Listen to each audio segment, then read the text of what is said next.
Shortly before you all came in, the President signed 2 executive actions. The first is the result of a Section 232 trade investigation into critical minerals supplies. What it does is it sets up a mechanism, a process by which the United States will seek to secure its international supply chain of critical minerals and critical mineral-derived products.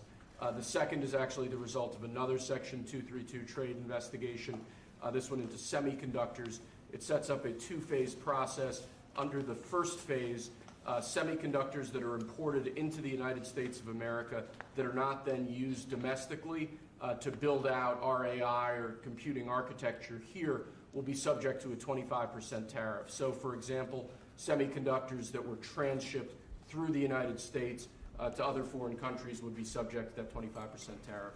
But those are 2 executive actions that the President reviewed shortly before you all came in. So they're going to sell chips, basically, and it's a chip. It's not the highest level, but it's a very good level. And China wants them, and other people want them, and we're going to be making 25% on the sale of those chips, basically. So we're allowing them to do it, but the United States is getting 25% of the chips in terms of the dollar value, and I think it's a very good deal, great deal. They're taking billions of dollars. And they've done a fantastic job. But it's not the Blackwell or the Rubin. Those are the 2 top, but it's a very good chip. And people want it, and we think it's in our best interest to do. And we have some other little things to talk about. Maybe we'll start that first. Should I start that first? I think they're going to want me to. I have a feeling they're going to want me to. We have been notified, and pretty strongly, but we'll find out what that all means. But we've been told that the killing in Iran is stopping, and it's stopped, and it's stopping. And there's no plan for executions or an execution or executions. So I've been told that on good authority. We'll find out about it. I'm sure if it happens, we'll all be very upset, including you will be very upset, but that's just gotten to me some information that the killing has stopped, that the executions have stopped. They're not going to have an execution, which a lot of people were talking about for the last couple of days. Today was going to be the day of execution. And another piece of information that I think is very important is the leaker has been found and is in jail right now.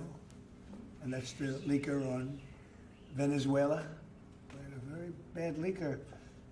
So there could be some others, and we'll let you know about that. We're out on their trail. But the leaker has been found, and the leaker's in jail.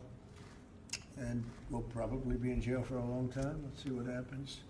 So we'll let you know. We'll keep you apprised as to what's going to happen with that. And I want to thank all of the incredible people behind me, political people, both Republicans and Democrats, because they like whole milk. Whether you're a Democrat or a Republican, whole milk is, right?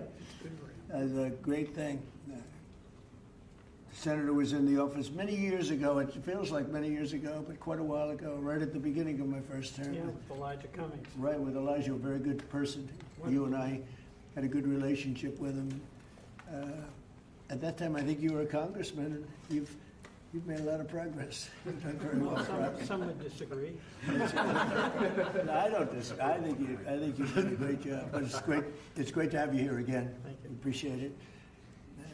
So today, I'm delighted to sign the Whole Milk for Healthy Kids Act into law, which is a very important thing for our farmers, and I think maybe more important for our people, yes. Right? The people that drink milk. This is the first bill signing of the new year, and it will ensure that millions of school-aged children have access to high-quality milk as we make America healthy again. I want to thank Secretary of Agriculture Brooke Rollins, who's behind me, Secretary of Health and Human Services Robert F. Kennedy Jr., Senators John Boozman and Mike Crapo, Roger Marshall, Peter Welch, as well as Representative G.T. Thompson and Tim Walberg, all great people. Also with us today is USDA National Nutrition Advisor Dr. Ben Carson, my friend for a long time. We went head-to-head, and it was not easy going head-to-head with Ben. He's great. He still looks good. That's because he drinks a lot of milk. And some of our nation's wonderful dairy farmers and their children, they're going to be farmers for a long time, we hope. As it currently stands, schools participating in the National School Lunch Program are only able to offer students low or non-fat milk options. That was changed during the Obama administration, and a lot of people disagreed with it at the time. With this legislation, schools will finally be able to expand their offerings to include nutritious whole milk. It's actually a legal definition, whole milk, and it's whole with a W for those of you that have a problem. Most of the media will get that. This is the perfect follow-up to the new real food pyramid, and Secretary Kennedy and Secretary Rollins announced that last week. You probably heard. This legislation also allows parents to directly request a substitute for milk for children with dairy intolerance. Previously, parents were required to submit a written statement from a doctor, but we're eliminating that rather ridiculous policy, allowing parents to choose what is best for their child, which is a big move. Hard to believe that that would be a big thing, but it is. And of course, these changes will be major victories for the American dairy farmers, who we love and who voted for me in great numbers, I will say. I think I got every one of them. In December, I also signed the Secure Rural Schools Reauthorization Act, and I'm proud to say that these two pieces of legislation will give school-age children across the country the resources and support that they need, not just to succeed, but really to thrive in life and later on in life.